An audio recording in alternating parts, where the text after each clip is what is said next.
What's going on, everybody? Welcome back.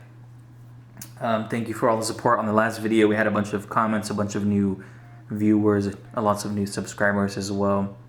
So thank you for tuning into that one. Today's video is something that I've been wanting to do for months, and I finally got around to doing it. And this is going to be an overview of my Oud collection. So all the Ouds in my collection, these are more commercialized Ouds. I do not have any Atars in this list. I do not have any very niche brands like Arij Lador, or I don't have any Bortnikovs either, or Ensar Ouds, but these all are more commercialized, somewhat easier to attain Ouds, which I enjoy.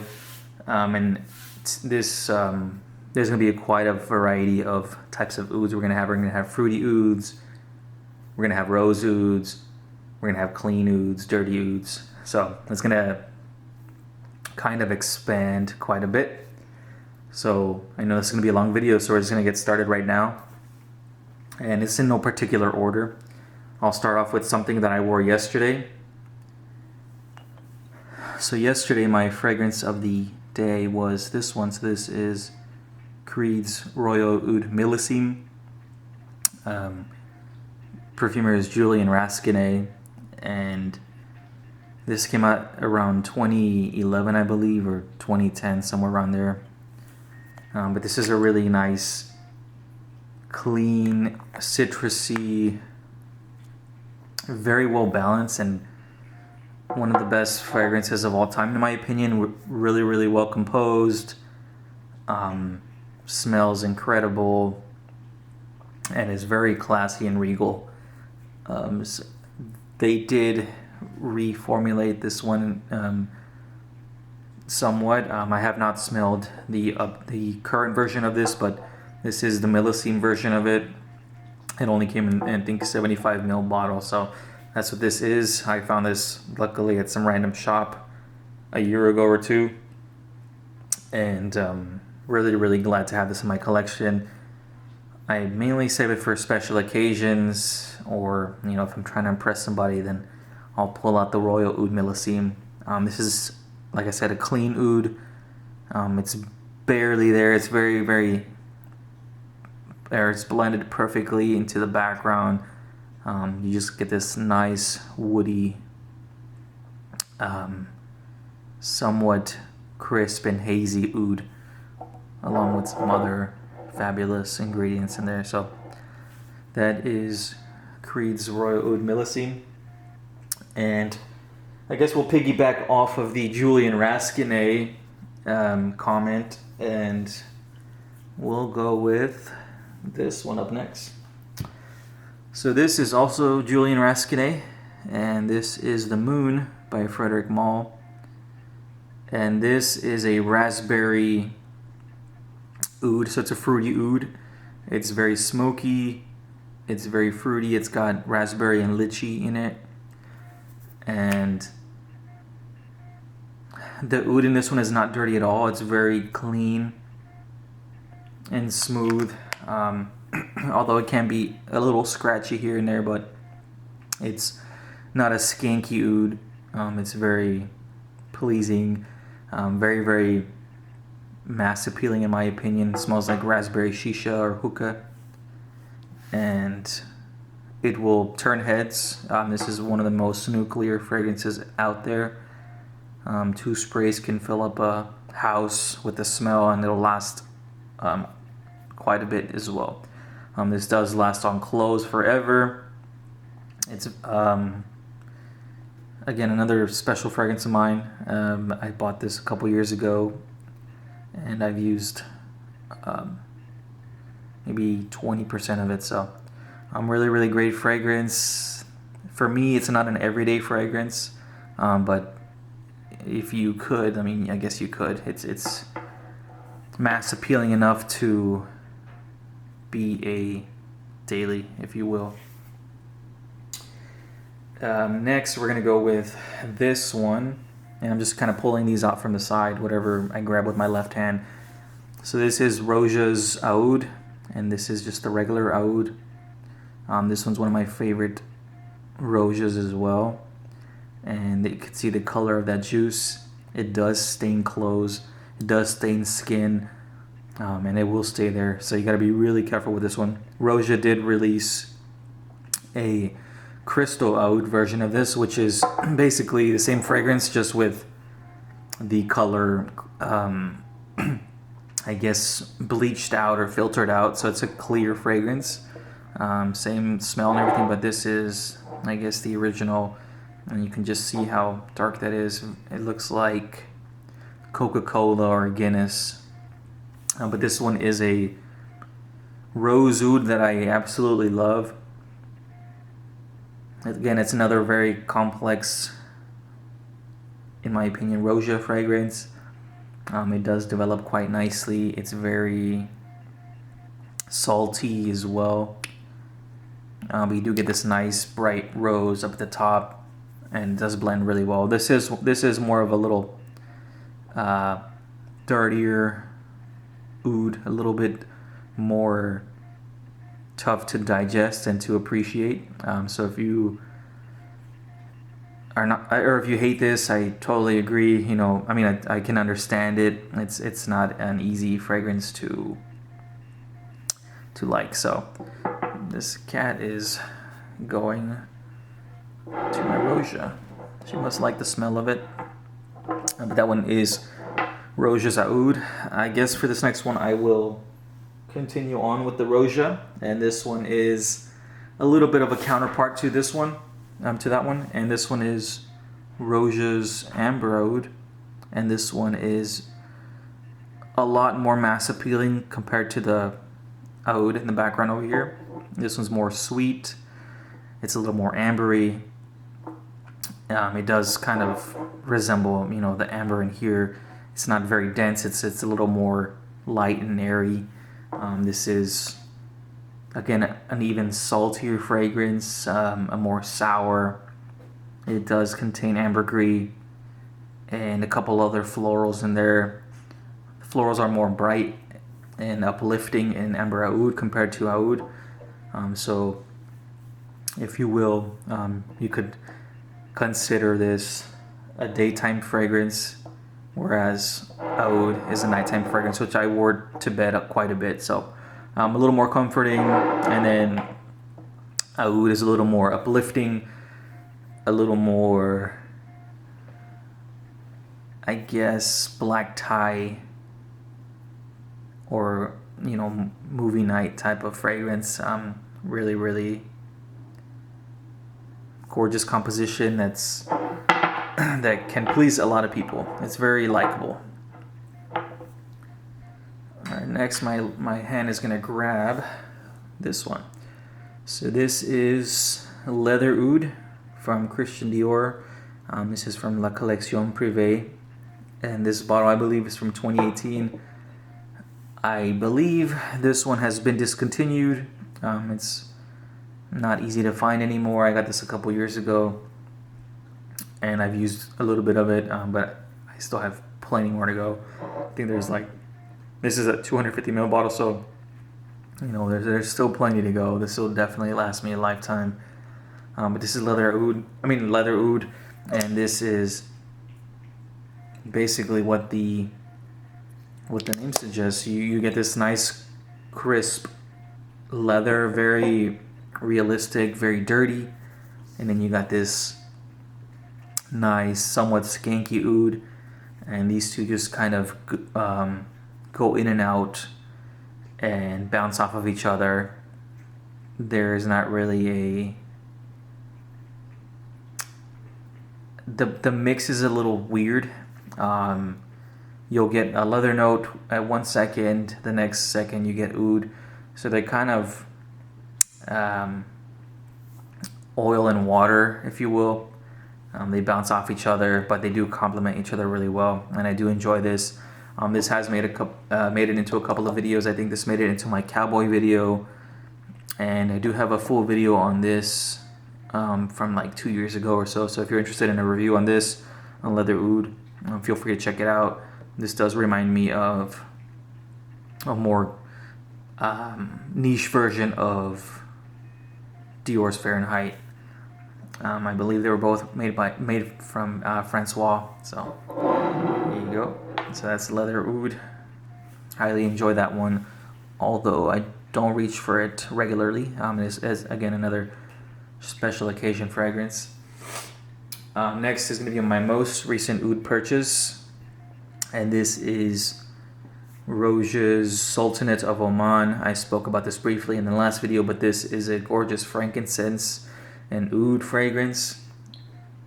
Very floral as well, and just really well composed. You can definitely smell the ingredients in this one. It's very high quality, and I do enjoy this one quite a bit. So this is a 50 ml bottle, so skinnier than those over there, but I won't talk too much about Sultanate of Oman. It's just a gorgeous oud and frankincense fragrance. Classic Roja.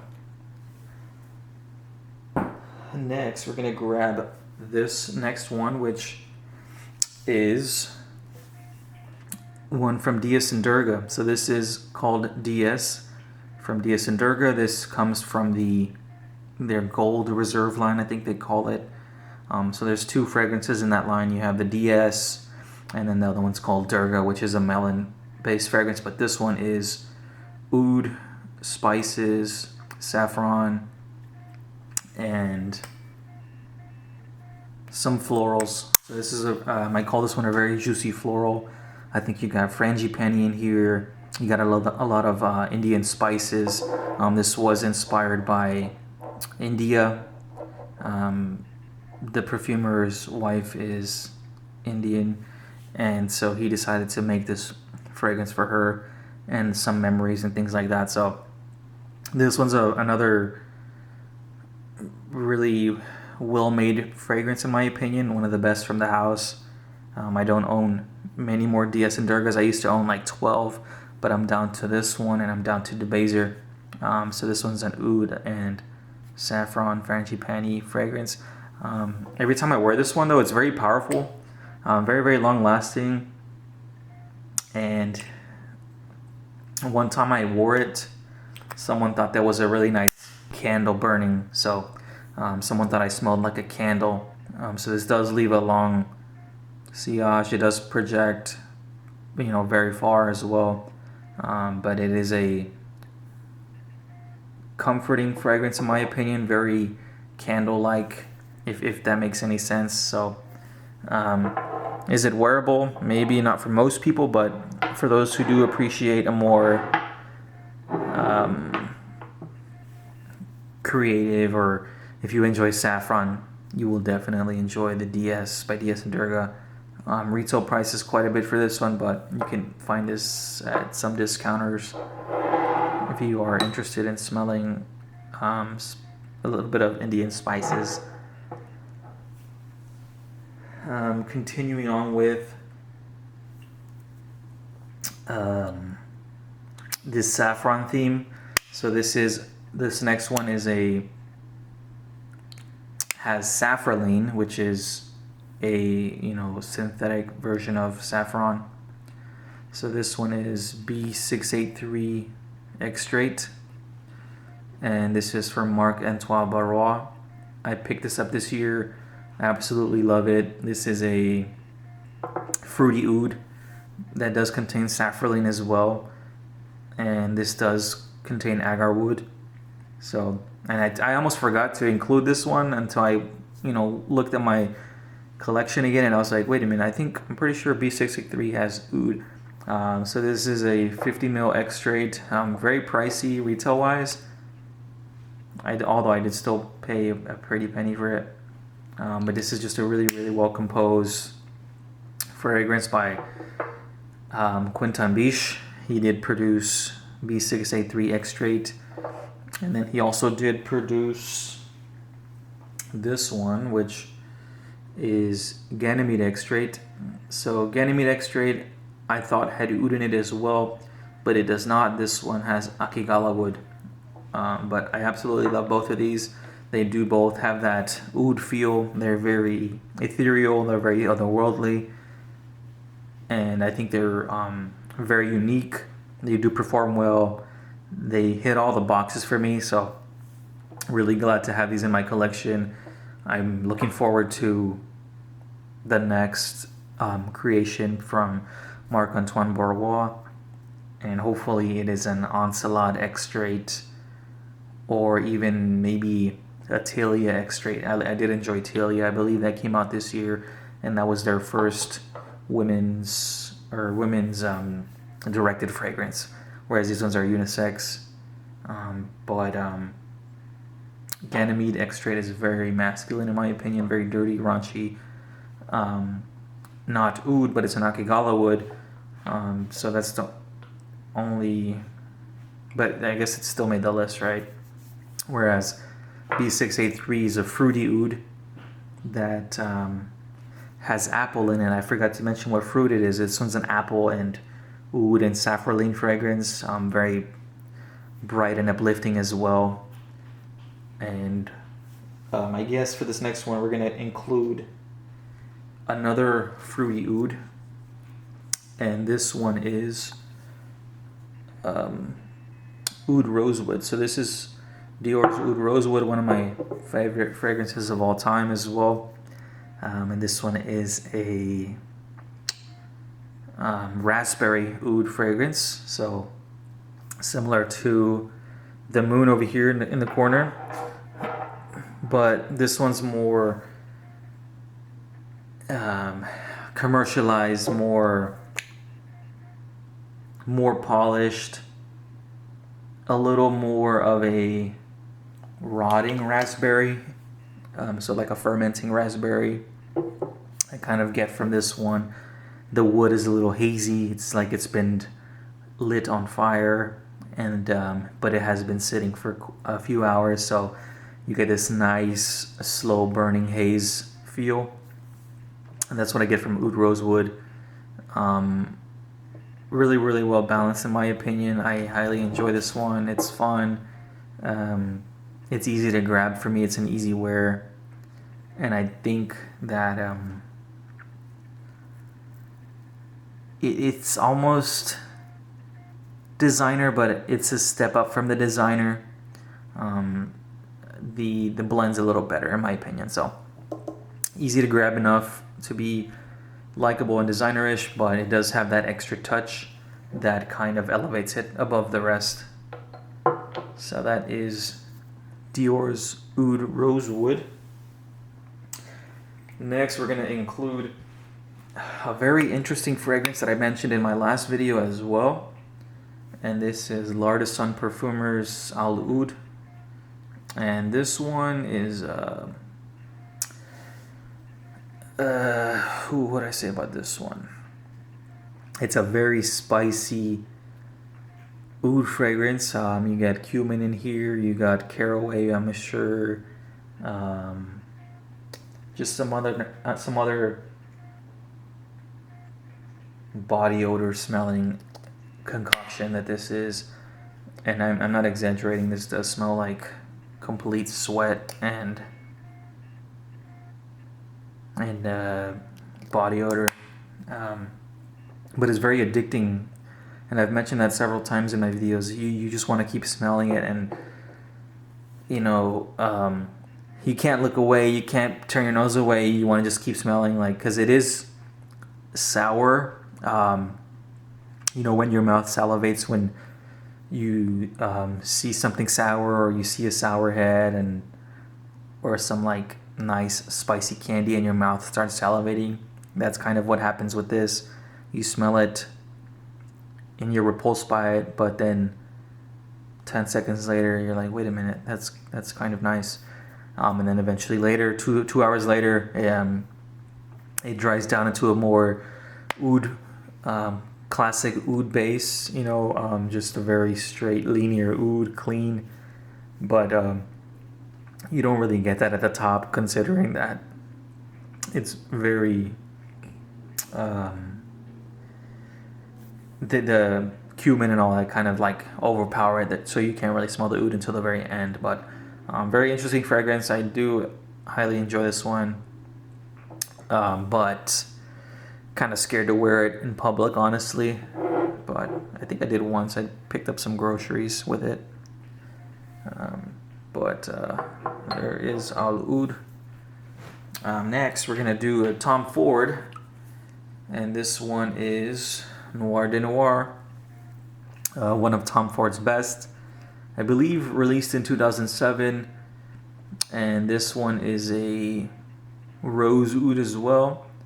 But this one has a little bit more of a different feel. It's not the rose in this one is not very juicy and bright. It's more mellowed out. It feels like you haven't watered the roses in a while, so it's very, very lacking, but you still get that rose whiff in there. And this is a very sensual fragrance in my opinion, very date night oriented, and it is also very comforting. I do wear that one to bed quite a bit of times, but it's just a really, really well made fragrance. To those of you who don't know this, whenever Tom Ford was creating Black Orchid, the perfumers at the different houses, I don't know if it was Givaudan or IFF or whoever was competing to get the brief, this was the second in can't try to focus this. This was number 2. So the Black Orchid won the full name, and this was the second edit that I think made it into the finals, and eventually it got released. But that's just a fun, interesting story. Black Orchid again is another really, really classic in my opinion. The EDP is amazing, the Parfums amazing, even the EDT. So that's a gorgeous fragrance, but this, almost won that brief. And now I'm trying to figure out which one is more mass appealing. Is it Black Orchid, EDP, or Noir de Noir? They're very, they're along the same realm as far as being a little complex and a little out there compared to other fragrances, but highly enjoy Noir de Noir. Gorgeous rose, oud, and chocolate feel to this one. Very suede-like and very sensual, like I said. So put this Noir de Noir off to the side. Next, we're gonna go with this one. This is MFK's Oud Extrait. So this is something I got, I think, a year ago, and I did go through this one quite a bit. So I've been wearing this quite regularly. This has been in my top use in 2024. Highly enjoy this one. I smelled it at the store, and I knew I had to have it at some point, so I ended up purchasing it. When I first smelled this, I was completely repulsed by it, but eventually I liked it. I kept putting my nose back to it. I have this weird fruity feeling that I get from this one. Like my brain, whatever that top note is, I get this like citrus or lemon type of feel to it, although I know it's probably not there, but I do get this like nice uplifting part of it. This is not a dirty oud by any means. It's very clean. It's very MFK. MFK does like his clean soapy fragrances, so this is very more along those lines where it's very mass appealing and I guess not too offensive. And going with that one, there's a bunch of them in this line. You got Oud Satin Mood, you have Oud Silk Mood, And then there's like 3 other ones that I can't name off the top of my head, but here off to the side I have Oud Silk Mood as a sample, and they're both nice. I think Oud Silk Mood is very salty, a little more light, but I prefer the Extrait over that one. So there is that sample of Oud Silk Mood next to Oud Extrait de Parfum. Next is going to be this one, which is another fruity oud, if you want to consider it that. Although this isn't as bright as the other ones. I'm trying to get this on focus, but this is Frederic Malle's Promise, and this one's apple as well. But you do have cinnamon in here, I believe. You have the oud in here. What is it called? I'm blanking right now, but this one uses the Agamartha or Cypriot oil, I guess is what you call it. Nagamartha, there we go. So Cypriot oil, which I guess, now that I think about it, this isn't a real oud either. This is a Cypriot oil-based fragrance, which reflects in the price. This is the lowest priced Frederic Malle in the Desert Gems collection, but might I say, this might be the best one in the collection. In my opinion, I have a lot of fun wearing this one. It's very complex. I used to own it back in the day, and I sold my bottle because my partner at the time couldn't stand it. Fast forward a few years later, I buy it again, and then I'm addicted to it again. So just a really nice fragrance, very choppy, not very well balanced in my opinion. It's got a lot of rough edges, but that's what makes it fun. So that is Promise by Frederic Malle. Perfumer is Dominique Ropion for that one. I guess we'll round up my Dior's. So this is Dior Oud Ispahan, and this is another incredible creation. This one is Oud and Rose again. I feel like there's Turkish rose in here. Something is very juicy and dark. This is a very, very bold fragrance. I've worn this to a couple of weddings. I'll be careful with it because it is very, very powerful, and you might offend some people. So this is Christian Dior's Oud Ispahan. It has been copied a lot of times, so you have a lot of colognes out there for this. I believe this came first and then followed Diptyque's Oud Palau. If I'm wrong on that, please correct me, but I think Oud Palau came after, or maybe they came around the same time, but they're very similar. But I do prefer Oud Ispahan by a hair. My mom loves this. My mom loves to wear this. My dad likes to wear this. So it's really well liked, although it is very bold and different. It's very regal, and it's got that classic Dior Oud haze to it.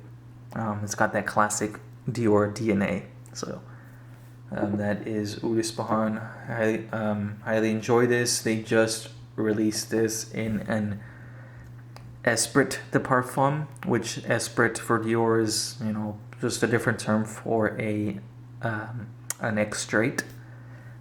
But that one runs about $400 for like, I don't know, 60 ml or 70 ml, so way less juice.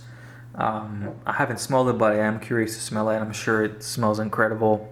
If that one's already juicy enough, I can't imagine what the Esprit de Parfum for the Oud Ispahan would be. I got 5 more fragrances to go, so we'll speed it up a little bit. And this is something I talked about again in the last video. I got this back in September, and this is Vanille Havan's Cour de Oud. I mentioned in that video that I was kind of disappointed by it, but now wearing it after I saw some comments, I wore it again, and it's nice. I do enjoy it. It's very pleasant. It's a clean oud, similar to let's see, who should I compare it to? I don't know, but it's a nice clean oud fragrance. Does last long, but for some reason I do get sniffles when I wear this. I start sniffling, my allergies kick in. I'm not sure if this oud is very strong and punchy.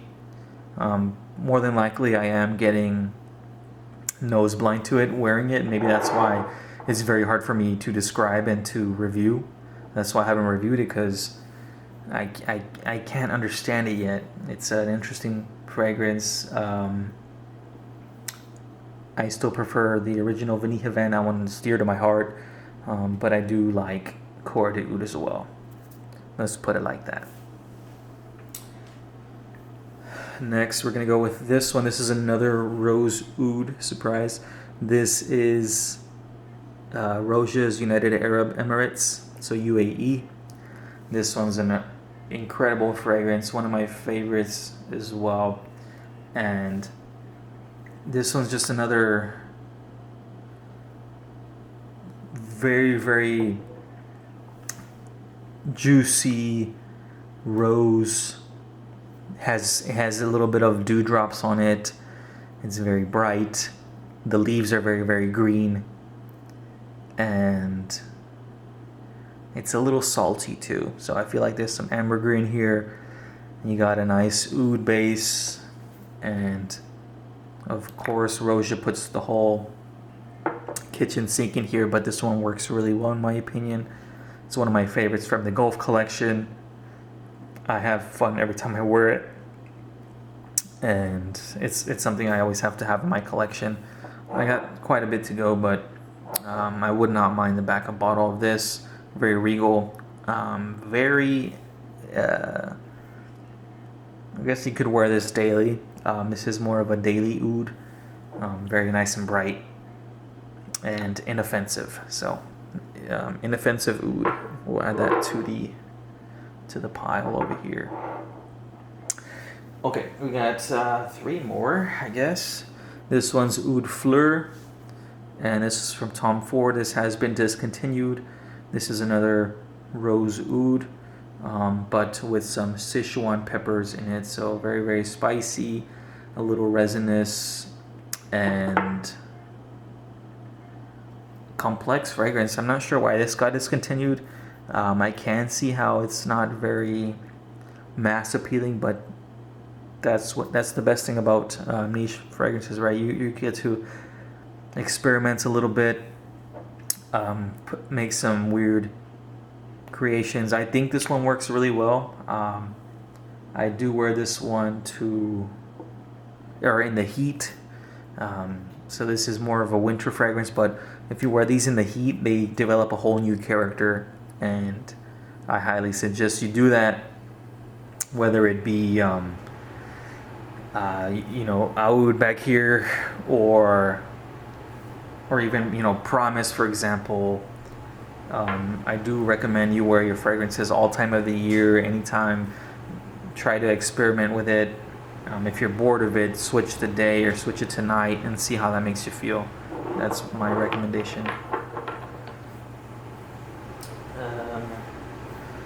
We will finish, or we got 2 more to go. So this is another Frederic Malle, and this is The Night. And this oud is probably the most real oud I have in this lineup, as far as the brand claiming it to be. And this one is supposed to contain real oud. This one's very barnyard and skanky, very dirty. And then you follow it up with some nice Turkish rose to balance it out. It does start off very raunchy for the first 20 to 30 minutes, very dirty. It can probably make you want to puke, if you're not used to 30 fragrances like this, or cow manure or anything like that, this does have that blue cheese type of feel to it. But eventually you kind of forget it's there. It does mellow out and becomes this very gorgeous rose oud fragrance that is incredible in my opinion. It's not for everybody, but it is a holy grail that you should at least smell at some point in your life, whether you go to a boutique at Frederic Mall or you buy a little decant somewhere. Somewhere along in your fragrance journey, I do recommend checking out The Night. It is a cousin to Portrait of a Lady. Portrait of a Lady has patchouli and rose, whereas this one has oud and rose. They're both Dominique Ropion. I feel like the formula was tweaked just to remove patchouli and add the oud in there, because you do get that classic Portrait of a Lady DNA into there, but with the oud instead, and you got some nice oud in there. So highly recommend that one. That's kind of what I had a feeling Cour de Oud was going to be, which I guess it was, but the oud in Cour de Oud overpowered everything else in my opinion. But highly recommend The Night.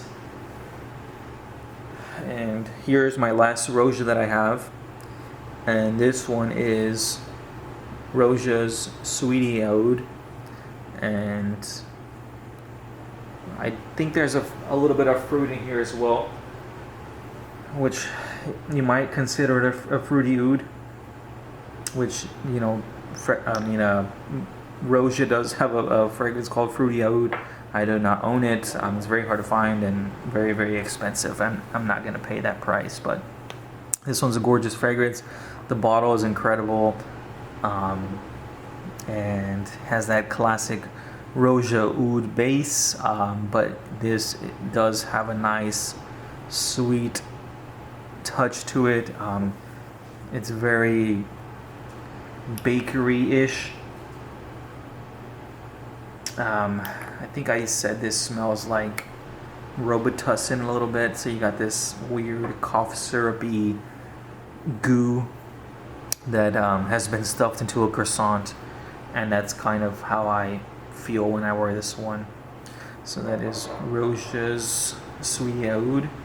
A little more feminine leaning, but it's very, I enjoy wearing it. It's very fun.